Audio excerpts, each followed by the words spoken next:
1,00,000 మంది శివభక్తులతో కలిసి మహారుద్రాక్ష పూజలో పాల్గొనండి. వెంటనే కాల్ చేసి మీ పేరును నమోదు చేసుకోండి. హాయ్ వ్యూవర్స్, నమస్తే. నేను మీ Yadagiri, financial advisor. Welcome to Suman TV. ఎలా ఉన్నారు? బాగున్నారా? చాలా రోజులైంది కదా మనం వీడియో చేయక. మీరంతా చాలా అడుగుతున్నారు వీడియో చేయండి అని. నాకు కూడా టైం దొరకలేదు కాబట్టి చేయలేదు.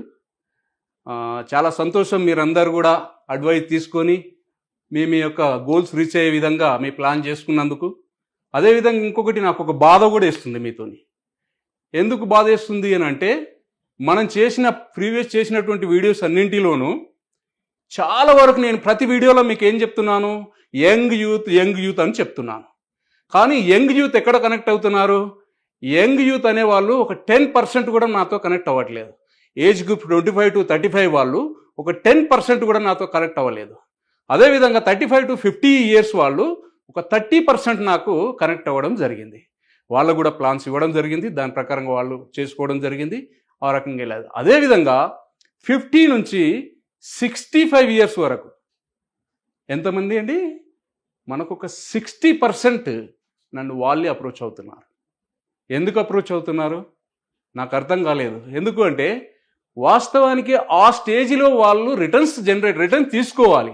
కానీ ఆ రిటర్న్స్ తీసుకోకుండా అప్పుడు వాళ్ళు ఇన్వెస్ట్మెంట్ కోసం ఆలోచిస్తున్నారు చూసారా, దానికోసం నాకు బాధేసింది.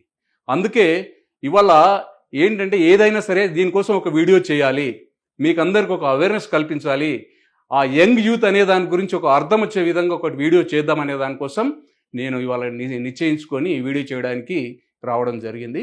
అదేవిధంగా యంగ్ యూత్ అని ఎప్పుడైతే నేను చెప్తూ ఉంటానో, ఆ యంగ్ యూత్ పట్టించుకోకుండా, అంటే వారికి ఆ టైంలో ఉన్నటువంటి అది ఏదైతే 25 నుంచి 35 ఇయర్స్ ఏదైతే ఉంటుందో ఆ టైం అయిపోయి 55-60 ఇయర్స్కి వచ్చినప్పుడు వాళ్ళు ఇలాగ ఇన్వెస్ట్మెంట్ చేయాలి అంటే ఎంత టైంని వాళ్ళు లూజ్ చేసుకున్నారు, ఎంత టైం వాళ్ళు వేస్ట్ చేసుకున్నారు, ఎంత మనీ వేస్ట్ చేసుకున్నారు, వాళ్ళు ఎంత సంపదను వృధా చేసుకున్నారు అనేది దీన్ని బట్టి అర్థమవుతుంది.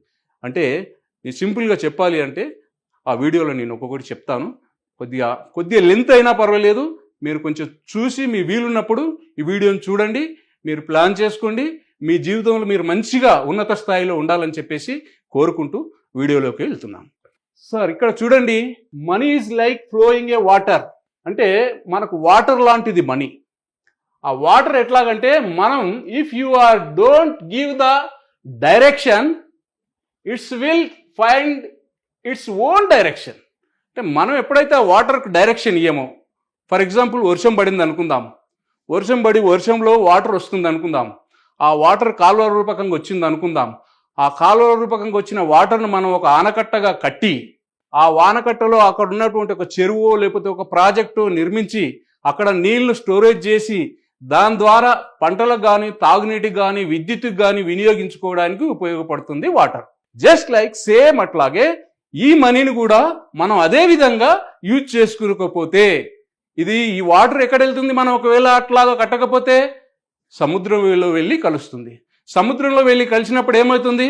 మన మంచినీరు కాస్త ఉప్పు నీరుగా మారిపోతుంది. అంటే మనం సంపాదించిన సంపద అంతా వృధాగా ఎక్కడైతే ఏదైతే ఉంటుందో బూడిదలో పోసిన పన్నీర్ అంటాం చూసారా, ఆ రకంగా మారిపోతూ ఉంటుంది. అందుకనేసి మీరు ఈ మనీని ఏ రకంగా మనం వినియోగించుకోవాలి, ఏ స్టేజ్లో ఎట్లా వాడుకోవాలి అనే దానికోసం ఈ వీడియో ఉంటుంది. దీన్ని కొంచెం మీరు టైం తీసుకొని చూడండి. మనిషి సార్ ఎప్పుడైనా సరే ఎప్పుడేం జరిగేది చెప్పలేం, ఇది మాత్రం మనం అందరికి తెలిసిన విషయమే.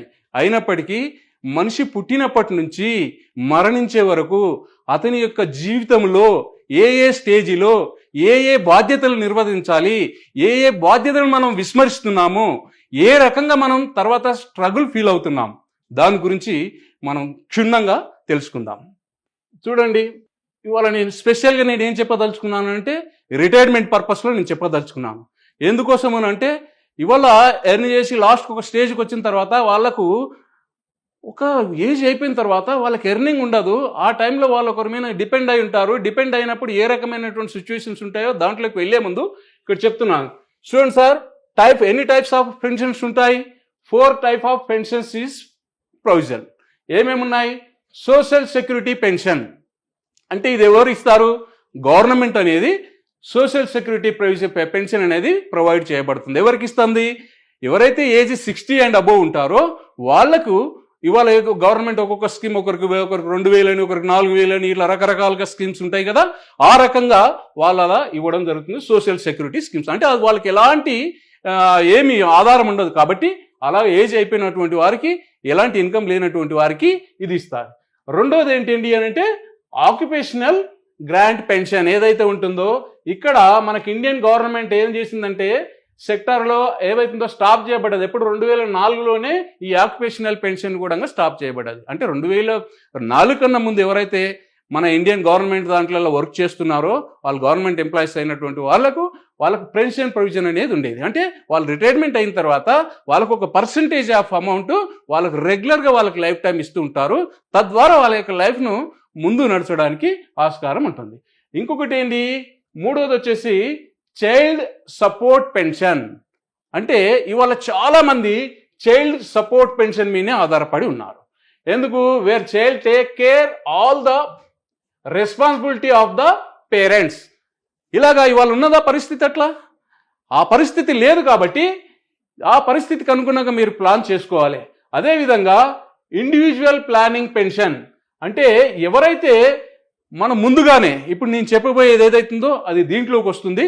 ఆ రకంగా మనం ప్లాన్ చేసుకున్నట్టయితే మనం ఫ్యూచర్లో ఏ రకంగా ఉంటామనే దాని గురించి చెప్తాను. ఫైనాన్షియల్ స్క్వేర్ కాన్సెప్ట్ అని నేను ఇక్కడ తీసుకొని వచ్చానండి. దీంట్లో ఏంటంటే మన జీవిత చక్రాన్ని మొత్తాన్ని మనం గమనించినట్టయితే పుట్టినప్పటి నుంచి మనం మరణించే వరకు మన యొక్క యావరేజ్ ఒకవేళ 80 సంవత్సరాలు అనుకున్నట్టయితే అందులో ఫస్ట్ ఫేజ్లో వచ్చేటువంటి 0 నుంచి 25 వరకు ఉన్నటువంటి ఏదైతే స్టేజ్ ఉంటుందో అది డిపెండెంట్ స్టేజ్. డిపెండెన్స్ ఎవరి మీద డిపెండ్ అవుతామండి? పేరెంట్స్ మీద డిపెండ్ అవుతాం. అప్పుడు ఏం చేస్తాము? ఎడ్యుకేషన్ ఉంటుంది. మనం కూడా కొన్ని డ్రీమ్స్ కలలు కంటాము. ఆ తర్వాత 25 ఇయర్స్ వచ్చేటప్పటికి లవ్లో పడతాము.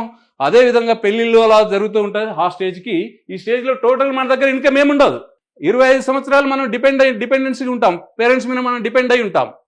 పేరెంట్స్ ఇక్కడ ఈ స్టేజ్ వచ్చిన తర్వాత ఈ స్టేజ్ నుంచి మనకు 25 నుంచి 50 ఇయర్స్ వరకు, అంటే ఫస్ట్ 0 నుంచి 25 వరకు మన డిపెండెన్స్, 25 నుంచి 50 వరకు మనం ఓన్గా ఇండిపెండెంట్ అవుతాం కదా.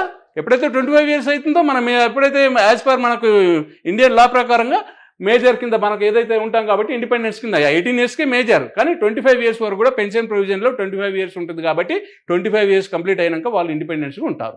ఇండిపెండెన్స్ అయిన తర్వాత అప్పుడు మనం ఏం చేస్తామండి? జాబ్ చేస్తాం, లేదా బిజినెస్ చేస్తాం, లేదనుకుంటే ఏదైనా సెల్ఫ్గా ఏదైనా డిసిజన్ తీసుకొని మన బిజినెస్ చేసుకోవడానికి అలాగా చేస్తూ ఉంటాం. ఇదే క్రమంలో మనకు మ్యారేజ్ కూడా అవుతుందండి. మ్యారేజ్ అవ్వడమే కాదు, ఈ స్టేజ్లోనే ఇక్కడ నుంచి 25 నుంచి 50 ఏజ్లోనే పిల్లలు కూడా పుడతారండి. అదే కాదు, చిల్డ్రన్స్ ఏదో ఎడ్యుకేషన్ కూడా నడుస్తుందండి. అదేవిధంగా అప్పుడు మనం ఒక కొత్త ఇల్లు కొనుక్కోవాలనో, లేదా కొత్త కారు కొనుక్కోవాలనో, లేదా టూర్స్కి వెళ్ళాలనో ప్లానింగ్ చేస్తాం. ఇక్కడ ఈ స్టేజ్లో ఇవన్నీ ఏది 25 నుంచి 50లో ఇవే ప్లాన్ చేస్తాం. కానీ మనం ఏది సేవింగ్ చేయము, మనం ఒక ఇన్వెస్ట్మెంట్ చేయము, మనం ఏమి చేయం. కానీ వచ్చింది కదా ఇవాళ మనకు ఒక మంచి దాంట్లో ఉన్నాం కాబట్టి దీన్ని ఏ రకంగా మనం స్పెండ్ చేయాలనే దాని మీద ఈ రకంగా వెళ్తూ ఉంటామండి. ఇలాగ వెళ్ళిన తర్వాత ఆ స్టేజ్ అయిపోయిన తర్వాత ఎప్పుడైతే మనకు 50కి వస్తామో 50 నుంచి 60 వరకు ఏమైతుంటాయి? ఇక్కడ ఆల్రెడీ మనం డిపెండెన్స్ ఉన్నాం. ఇక్కడ నుంచి మనం ఇండిపెండెంట్ అయ్యి మనం జాబ్ చేస్తూ పెళ్లి చేసుకొని పిల్లలు కానీ వాళ్ళకి ఎడ్యుకేషన్స్ ఇస్తూ ఆ రకంగా దీంట్లో ఏదో ఒక కలలు కనుక్కుంటా ఒక కొత్త ఇల్లు కావాలి, కొత్త కారు కావాలి, లేదా ఒక టూర్స్ వెళ్ళాలనే దాంట్లో వెళ్ళిపోతుంటాం. అక్కడ నుంచి ఇక్కడ స్టార్ట్ అవుతుంది మనకు బడన్. ఇక్కడ 50 నుంచి 60 ఇయర్స్ ఏదైతే ఉంటుందో మనకు అవుట్ఫ్లో ఉంటుంది. ఏదైతే ఉందో సంపాదించిన సంపాదన ఇప్పుడు బయటికి వెళ్ళడం జరుగుతుంది. ఏమవుతుంది? ఇప్పుడు ఇక్కడ మనకు చిల్డ్రన్స్ మ్యారేజ్ చేయాలి. మనకు అప్పుడు 50 ఇయర్స్ వస్తాయి, పిల్లలకు కూడా 20-25 ఇయర్స్ వస్తాయి కదా. ఆ టైంలో పిల్లల మ్యారేజ్ కోసం చూస్తాం, పిల్లలను సెటిల్ చేయాలని చూస్తాం, పిల్లల హయ్యర్ ఎడ్యుకేషన్ కోసం చూస్తూ ఉంటాం. అదేవిధంగా చైల్డ్ ఏదైతే ఉంటుందో వాళ్ళకు ఏదైతే బేబీ వాళ్ళకి ఎవరైతే ఉంటారో వారి కోసం చూస్తాం. తర్వాత ఫారెన్ టూర్స్ కోసం మనం ఇక్కడ చూస్తూ ఉంటాం. అంటే ఇక్కడ ఈ స్టేజ్కి వచ్చేటప్పటికి ఇవన్నీ బర్డన్స్ ఇక్కడ కనపడతాయి, మన ముందుంటాయి. ఇవన్నీ ఎవరికి? పిల్లల కోసం పెళ్ళిళ్ళు చేయాలి, చిల్డ్రన్ సెటిల్ చేయాలి, హైయర్ ఎడ్యుకేషన్ ఇవ్వాలి, లేదా వీళ్ళని ఏ రకంగా చూడాలనేటువంటి ఈ బాధ్యతలు అనేది ఇక్కడ ఉంటాయి మనకు. ఈ బాధ్యతలు అనేవి ఉంటాయి. ఈ బాధ్యతలు మనం మామూలుగా నెరవేర్చేస్తాం, ఏదో ఒక కష్టపడి నెరవేర్చేస్తాం. నెరవేర్చిన తర్వాత ఏదైతే ఉంటుందో దీంట్లో ఇక్కడ 60 నుంచి 80 ఇయర్స్ మనిషికి ఎప్పుడేం జరిగేది చెప్పలేమండి, ఫస్ట్ చెప్తున్నాను నేను. కానీ ఒక యావరేజ్గా మనం మన యొక్క లైఫ్ స్పాన్ చూసినట్టయితే 80 ఏళ్ళు ఇవాళ ఉన్నటువంటి మెడికల్ కండిషన్ల ప్రకారంగా ఇవాళ 80 ఏళ్ళు బతికేటువంటి స్కోప్ ఉంది మనిషి. కాబట్టి ఇక్కడ మనం ఏదైతే డిపెండెన్స్ నుంచి పెళ్ళయ్యి తర్వాత ఇక్కడ ఉన్నటువంటి బాధ్యతలన్నీ మనం నిర్వర్తించి ఇక్కడ 60కి వస్తాం చూసారా, ఇక్కడికి వచ్చినాక తెలుస్తుంది మనకు. ఇక్కడ ఏమవుతుంది, ఏజ్ 60కి వస్తుంది, మైండ్ పనిచేస్తుంది, బాడీ పనిచేయదు. ఇక్కడ మనం పనిచేయాలన్నా బాడీ సహకరించదు. ఈ ఏజ్ నుంచి 80 ఏళ్ళ వరకు మనం ఏమి ప్లాన్ చేయనప్పుడైతే ఇక్కడ ఏమవుతాం, రిటైర్డ్ అయిపోతాం. ఇక్కడ మనం ఏమవుతాం, డిపెండెంట్గా ఉంటామండి. ఎవరి మీద డిపెండెంట్ ఉంటామండి? చైల్డ్స్ మీద డిపెండ్ ఉంటాం. ఇక్కడ నో ఇన్కమ్, ఇక్కడ ఏమంది, ఇక్కడ నో రెస్పెక్ట్. ఇక్కడ మనకి ఏదైతే ఇన్కమ్ లేకపోతే ఎప్పుడైనా రెస్పెక్ట్ ఉంటుందా? రెస్పెక్ట్ అనేది ఉండదు. అంటే కొన్ని సందర్భాలు ఉండొచ్చు, కొంతమందికి నేను అందరినీ కాదని, నేను అందరినీ కల్పన ఒకే దగ్గర రాను. ఇవాళ నడుస్తున్న ట్రెండ్కి అనుగుణంగా, ఇవాళ ఏదైతే సమాజంలో నడుస్తుందో దానికి అనుగుణంగా నేను మాట్లాడుతున్నా. ఇవాళ ఈ స్టేజ్కి వచ్చినాక కూడా ఇక్కడ నేను ఒక మూడు చూపించాను. ఒకటి రోప్, ఒకటి ల్యాడర్, ఒకటి వచ్చేసి ఇక్కడ లిఫ్ట్ కింద నేను చూపించాను. ఇక్కడ ఏంటి అంటే రోప్ అనేటువంటి వాళ్ళు స్టిల్ వాళ్ళు కష్టపడుతూనే ఉంటారండి. ఇక్కడ ఇది అయిపోతుంది, వాళ్ళు సెటిల్ చేసిన తర్వాత కూడా వాళ్ళకి ఎలాంటి ఏమి ఆధారం ఉండదు, వాళ్ళకి ఎవరు సపోర్ట్ ఇవ్వరు. ఇక్కడ కూడా వాళ్ళు స్టిల్ కష్టపడుతుంటారు. ఈ కష్టపడాలంటే రోల్, ఇప్పుడు ఒక బిల్డింగ్ నిర్మించామనుకోండి, ఒక 5-6 అంతస్తుల బిల్డింగ్ నిర్మిస్తే దాని బేస్గా మనం మెట్లు అనేవి ఉంటాయి కదా, దాంతోపాటు లిఫ్ట్ని కూడా పెట్టుకుంటాం కదా. ఇలా కాకుండా ఈ పర్సన్ యొక్క పరిస్థితి ఏంటంటే 6 అంతస్తుల బిల్డింగ్ను రోప్తో ఎక్కే విధంగా ఉండేటట్టు ఉంటుంది ఈ పరిస్థితి. ఏంటంటే 6 అంతస్తుల బిల్డింగ్ మనం రోప్తో ఎక్కగలుగుతామండి? ఎంత కష్టంగా ఉంటుంది? కష్టంగా ఉంటుంది కదా.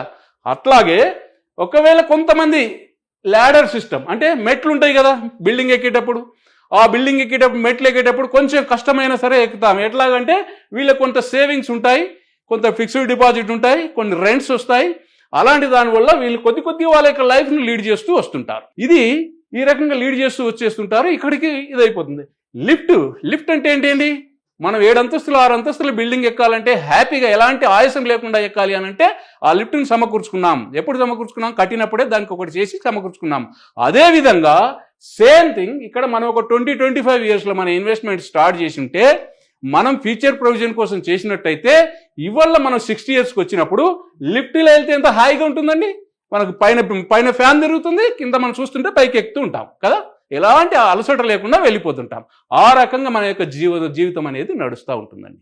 కాబట్టి ఈ 80 ఏళ్ళు వచ్చే వరకు కూడా మనకు ఏదైతే ఉంటుందో హ్యాపీగా ఉండాలి అని అంటే మనం ఏం చేయాలి అంటే ఫస్టే ప్లాన్ చేసి ఉండి ఆ తర్వాత మనకు ఏవైతే ఉన్నాయో హ్యాపీగా మన యొక్క లైఫ్ని లీడ్ చేసే విధంగా ఉండాలి. అదేవిధంగా ఇంకొకటి ఉంది, ఈ స్లైడ్ చూపిస్తాను నేను.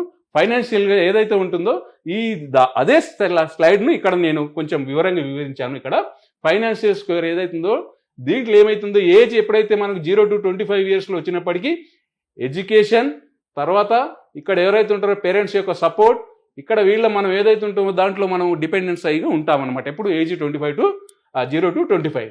25 నుంచి 50 వరకు వచ్చేటప్పటికి సేమ్ అక్కడ చెప్పినవే ఇక్కడ అంతా మనం ఒక బిజినెస్ చేసుకోవడం, జాబ్ చేయడమా, పెళ్లి చేసుకోవడం, తర్వాత ఇల్లు తీసుకోవడం, కార్ తీసుకోవడం, టూర్ తీసుకోవడం, ఇట్లాగా వెళ్తూ ఉంటాం. ఇక్కడికి వచ్చినప్పటికి 50 నుంచి 60కి వచ్చేటప్పటికి మనకు ఏదైతే ఉంటుందో పిల్లలను మనం హైయర్ ఎడ్యుకేషన్ చేయించి, మ్యారేజ్ చేయించి, తర్వాత వాళ్ళు ఒక సెటిల్ చేసే విధంగా ఇక్కడ చేస్తాం. ఇక్కడికి వచ్చినప్పుడు మనకి ఇన్కమ్ అనేటువంటిది 0 అయిపోతుంది. ఈ 0 అయినప్పుడు 60 నుంచి 80 వరకు ఉన్నప్పుడు నో ఇన్కమ్, తర్వాత డిపెండెన్సీ ఉంటాం. తర్వాత ఇంకేమవుతుందనంటే మనం ఒక డిగ్నిటీ లేకుండా ఉంటాం. మనకి ఇన్కమ్ లేనప్పుడు ఎప్పుడైతే లేదో అప్పుడు డిగ్నిటీ లేదు కదా, మనకు డిగ్నిటీ మనకు అక్కడ విలువనే ఉండదు. కాబట్టి ఆ రకంగా మారిపోతూ ఉంటుందండి. అందుకని నేను చెప్పేది ఏంటంటే మీరు 80 ఇయర్స్ మరి 60 ఇయర్స్కి వచ్చే వరకు మీరు రిటైర్మెంట్ ప్లాన్ చేసినట్టయితే మీరు మీ యొక్క లైఫ్ను మంచిగా లీడ్ చేయాలి అని అనుకుంటే బిఫోర్గా 20-25 ఏజ్లో ఉన్నప్పుడే మీరు ప్లాన్ చేసుకున్నట్టయితే ఇక్కడ ఉన్నటువంటి దాని ప్రకారంగా ఏదైతే ఉంటుందో రోప్ సిస్టంలో, తర్వాత ల్యాడర్ సిస్టంలో, లిఫ్ట్ సిస్టంలో మీకు ఏం కావాలో అది మీరే డిసైడ్ చేసుకొని ఉన్నట్టయితే దాని ప్రకారంగా మీరు ముందుకు వెళ్ళగలుగుతారు. మీ యొక్క ఫ్యామిలీలను మీరు మీ యొక్క లైఫ్ను, ఇండిపెండెన్స్ లైఫ్ను వృద్ధాప్యంలో ఇండిపెండెన్స్గా మీరు లైఫ్ని లీడ్ చేయగలుగుతారు. ఇంకొక సాడ్ రియాలిటీ ఏంటి అని అంటే ఇక్కడ నేను చెప్తున్న స్టాటిస్టిక్స్ ఏదైతే ఉంటుందో నాకు చెప్తున్నా. నేను ఇందాక మీకు ఏం చెప్పాను, నేను ఫస్ట్ వీడియోలో నన్ను అప్రోచ్ అయిన వాళ్ళు 25 నుంచి 30 ఏజ్ గ్రూప్ వాళ్ళు 10% మాత్రమే నన్ను అప్రోచ్ అవ్వడం జరిగింది. 35 నుంచి 50 వాళ్ళు ఒక 30% నాకు అప్రోచ్ అవ్వడం జరిగింది. 50 నుంచి 65 వాళ్ళు 60% అప్రోచ్ అవ్వడం జరిగింది. సేమ్ ఇక్కడ కూడా అదే కనపడుతుంది చూడండి. ఇక్కడ ఏదైతే ఉంటుందో 63% ఎవరైతే ఉన్నారో dependent on child and child మీద మనకు డిపెండెంట్ అయి ఉన్నారండి ఆఫ్టర్ 60 yearsలో. 63% మా చైల్డ్ చూసుకుంటున్నా అంటే మా పిల్లలు నన్ను చూసుకుంటారు అనేదానికి అలాగున్నారు. 23% స్టిల్ వర్కింగ్ అనమాట. వాళ్ళు ఇంకా వాళ్ళు సర్వైవల్ కావాలంటే వర్క్ చేయాలి. ఈ రకంగా దీన్ని 23% ఇంకా వర్క్ చేస్తున్నారండి. ఎప్పుడు 60 years అబోవ్ అయిన తర్వాత. అదేవిధంగా 8% ఎవరైతే ఉన్నారో వీళ్ళు బిగ్గింగ్ చేస్తున్నారు, అంటే అడుక్కుంటున్నారండి. రోడ్లపైన ఎక్కడైనా సరే అడుక్కుంటున్నారు 8%. ఓన్లీ 5% మాత్రమే ఇండిపెండెంట్గా వాళ్ళ యొక్క లైఫ్ని లీడ్ చేయడానికి వాళ్ళు ఒక ప్లాన్ చేసుకున్నారండి. ఈ ప్లాన్లో కూడా ఒక 1% మాత్రమే వాళ్ళు ఒక హెల్తీగా ఉన్నారు. ఎట్లా? అనిల్ అంబానీ, ముఖేష్ అంబానీ, రతన్ టాటా, ఇట్లా ఎవరైతే ఉంటారో పెద్ద పెద్ద వాళ్ళు ఉంటారు కదా, అలాగా ఓన్లీ 1%. మన పాపులేషన్ ఎంతండి? 148 కోట్లు దాదాపుగా. ఇందులో 1% ఆఫ్ ద పీపుల్స్ మాత్రమే వెల్దీగా ఉన్నారు. ఒక 5% ఆఫ్ పీపుల్స్ మాత్రమే ఇండిపెండెంట్గా వాళ్ళ యొక్క లైఫ్ని లీడ్ చేయడానికి వాళ్ళకు సరిపోయినటువంటి సంపద సమకూర్చుకున్నారు. 8% బిగ్గింగ్ చేస్తున్నారు. అదేవిధంగా 23% ఇంకా స్టిల్ వర్కింగ్లో ఉన్నారు. అంటే వాళ్ళు ఏజ్ అయిపోయినా కూడా ఎనీ కాస్ట్ పని చేయక తప్పదు. పని చేస్తేనే వాళ్ళకు వాళ్ళ యొక్క రోజు గడుస్తూ ఉంటుంది. అలాగా 63% ఇక్కడ చైల్డ్ మీద డిపెండ్ అయి ఉన్నారండి, అంటే పిల్లల మీద డిపెండ్ అయి ఉన్నారు. ఈ డిపెండెన్సీ ఇవాళ నేనేం చెప్తున్నా, మీది అయిపోయింది, వదిలేయండి. ఇప్పుడున్న పిల్లలకు మీరు చెప్పండి, ఇప్పుడున్న పిల్లలు ఆలోచించండి. 25 నుంచి 35 ఏళ్ల వయసు ఇది గోల్డెన్ పీరియడ్. ఈ పీరియడ్లో మీరు యొక్క సేవింగ్స్ కానీ ఇన్వెస్ట్మెంట్ కానీ చేసుకోకపోతే రేపొద్దున మీకు చాలా ఇబ్బందులు వస్తాయి. ఆ ఇబ్బందులు ఎలాంటి ఇబ్బందులు వస్తాయి అంటే చెప్పరాని ఇబ్బందులు ఉంటాయి. ఇప్పుడే నేను చెప్తున్నాను, ఎందుకంటే ఇవాళ ఎక్కడ కూడా జాబులు గ్యారంటీలు లేవు. ఒకవేళ జాబులు ఉన్నా ఎప్పుడు పోతున్నాయో తెలియట్లేదు. అలాంటి సిచ్యువేషన్లో మీరు సంపాదిస్తున్నప్పుడు మీరు పక్కకేసుకోకపోతే మీరు పరిశాన్ అవ్వక తప్పదు. కాబట్టి ఇది ఖచ్చితంగా మీరు దీని గురించి ఒకసారి ఆలోచించండి.